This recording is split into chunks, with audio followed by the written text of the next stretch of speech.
The Mormon Field by Charles Lemuel Thompson, 1919. The Mormon Field is far too extensive and insistent to permit of indifference on the part of the Christian Church.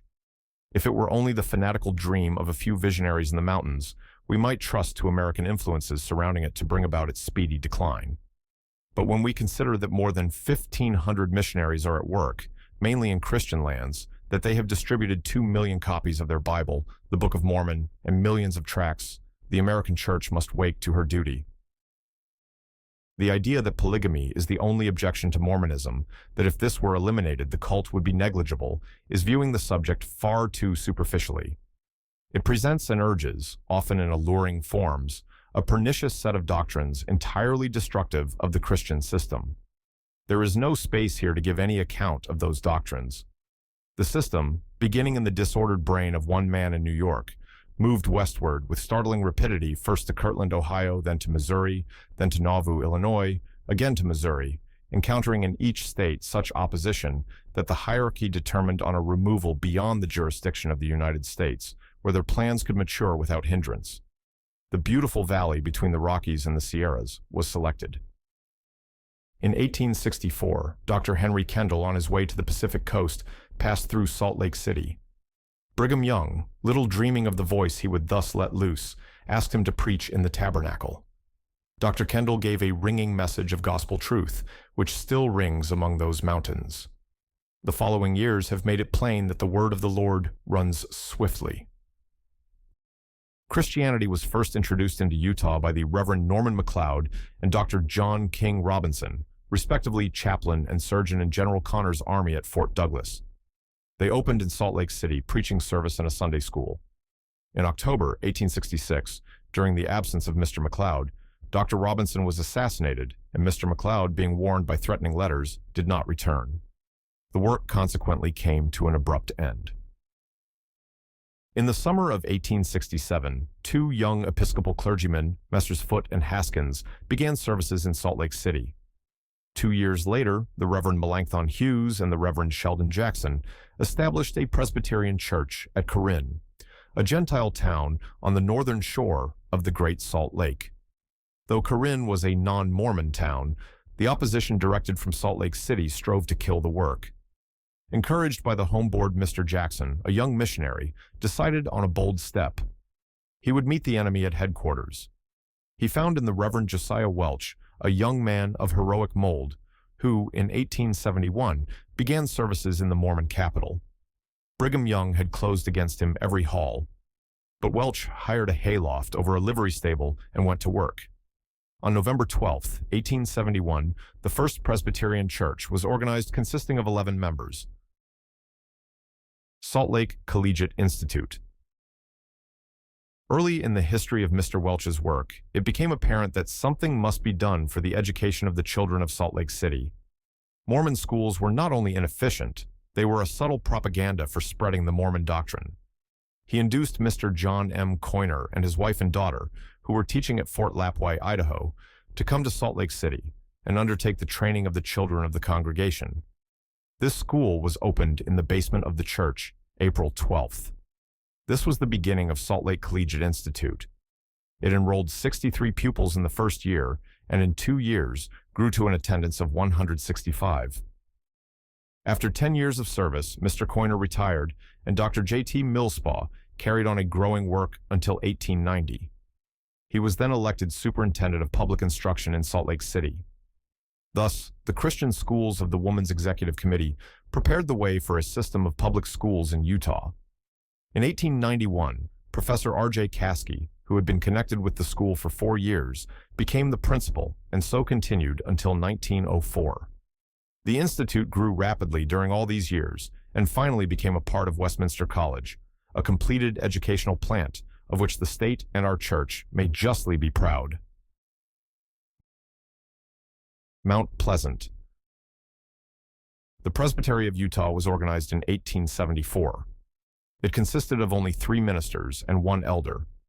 With the reluctant consent of the presbytery, the Reverend Duncan J. McMillan, who had gone to Utah in search of health, went to Mount Pleasant in Sanpete County, more than 100 miles south of Salt Lake City, to open missionary work. On Sunday, March the 7th, by invitation of the Mormon bishop, he addressed the Mormon Sunday school and in the evening preached to a large congregation in the Mormon tabernacle. In the evening, he held a conference with a group of the apostate Mormons in an unfinished dance hall which they had erected for social purposes. In that town, Brigham Young had been hailed as King Brigham. This was more than some Mormons could stand, so the young preacher found quite a number of people disposed at least to consider the message he was bringing. He succeeded in winning these newly made friends to his view. Accordingly, they gave him the property, subject to a building debt of $1,000, which he was to assume. He was to complete and furnish the building, maintain a school for at least 5 years, and credit the shareholders on the tuition of their sons and daughters with the amounts of their investments severally on the property. Announcement was made that a school would be opened on Monday, March 22nd, provided a sufficient number of pupils were pledged. Before the date, 44 pupils were enrolled, but the promise of the temporary use of a few benches from an unused hall was revoked, and the opening of the school had to be postponed until seats could be provided. The young preacher bought rough lumber, carried it on his shoulder from the lumber yard about 2 blocks away, and with a few tools and nails, he constructed the furniture in time to open the school on April 19th. The school soon reached an attendance of 150 pupils. Later, it grew to academic proportions and became known as the Wasatch Academy, an institution that is well equipped in every way and generously maintained by the Woman's Board. In this connection, it is proper to state the relation of the work in Utah to the organization of the Woman's Executive Committee. Woman's Executive Committee. At the third meeting of Presbytery, which was held in Ogden, March 1877, Dr. Jackson, coming all the way from Denver to ensure a quorum, an overture was prepared and sent up to the General Assembly asking that the Board of Home Missions be authorized and empowered to undertake the support and supervision of the schools established and to be established among the Mormons. Dr. Jackson took a copy of the overture and secured its adoption by the Presbytery of Colorado. The General Assembly acceded to these requests, and the outcome was the creation of the Woman's Executive Committee, which was organized in the Bible House, New York City, in 1878. Thus were established 42 mission schools, through which, during the 10 years, it was estimated that 75,000 young people had passed under the instruction of Christian teachers. Out of these schools had grown 12 churches, and the feeble presbytery had become a synod, embracing 2 great territories. 5 years later, a new order of things had come about, and a new era had dawned, which brought statehood to Utah. The names and achievements of the noble army of missionaries, ministers, and teachers who wrought in this field in these 10 years are worthy to be written in the annals of the Board of Home Missions and upon the records of the Presbyterian Church. New stations. From 1874, the work developed in many directions. Southward to St. George, 14 stations were opened.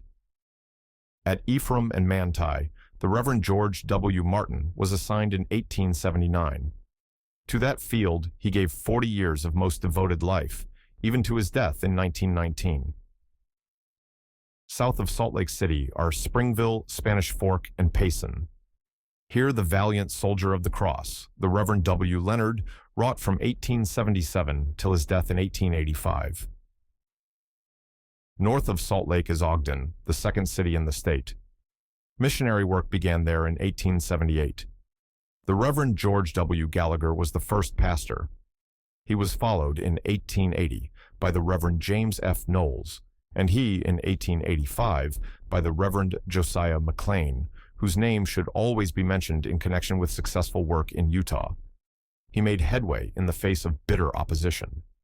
The domination of the priesthood in the civil and educational life of the city had become so intolerable that the non-Mormon element, roused to action, demanded and secured a share in the management of the town. In this work, the 4 mission churches, the Presbyterian, Methodist, Baptist, and Congregational churches, had a deciding share. The work now extended north through the Cache Valley.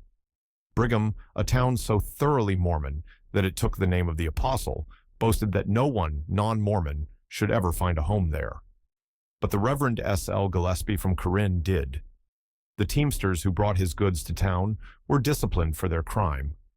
but by the generous personal help of Dr. Kendall, property was secured and the mission established. The bishop, unable to prevent the purchase of the property, tried the effect of an anathema. He cursed the house, the well, the garden, and all the premises of the missionary. But, as Dr. Wishart says, the curse proved to be a great fertilizer. The yield of vegetables that year was unusually large. Very soon, other stations were opened in the Cache Valley. In 1878, Mr. Calvin M. Parks, a Bible school teacher in Washington, was summoned by Sheldon Jackson to go to this beautiful valley to open it to the gospel. He began in Logan and then in swift evangelism, pushed up the valley to Millville, Hiram, Wellsville, and Mendon. These missions have had various experiences, but all are parts of the gospel movement that is bound to liberate Utah from the Mormon curse. In most of these places, the school has been planted beside the church. In some places, it has been the persistent Christian force after circumstances had made necessary the closing of the church. Reverend Samuel E. Wishart, D.D. The autumn of 1886 marks an important date in the further progress of the work. It was then that the home board called the Reverend Samuel E. Wishart from Kentucky to become, first, a general missionary, and in 1891, synodical missionary of Utah. He began by holding evangelistic meetings, first in Salt Lake City, and then swiftly in many of the new and struggling mission stations, Ogden, Brigham, and Logan in the northern part of the state, and then Mount Pleasant, St. George, and other points on the southern border, attested the power of the gospel. For nearly 20 years, this devoted leader with voice and pen gave himself to the heroic task of letting the light of God's truth in on the Sumerian gloom that had darkened that beautiful land. On a review of his long service, he has permitted himself to say, "The truth of the gospel is making its way down through the fissures of this slowly opening system. In God's good time, it will reach the lowest strata of this obdurate organization, and we, or our successors, will see such a turning to God as will reward His church for all her toil and sacrifice." Source: Charles Lemuel Thompson, The Soul of America, The Contribution of Presbyterian Home Missions. New York, Revell, 1919, pages 110, 117.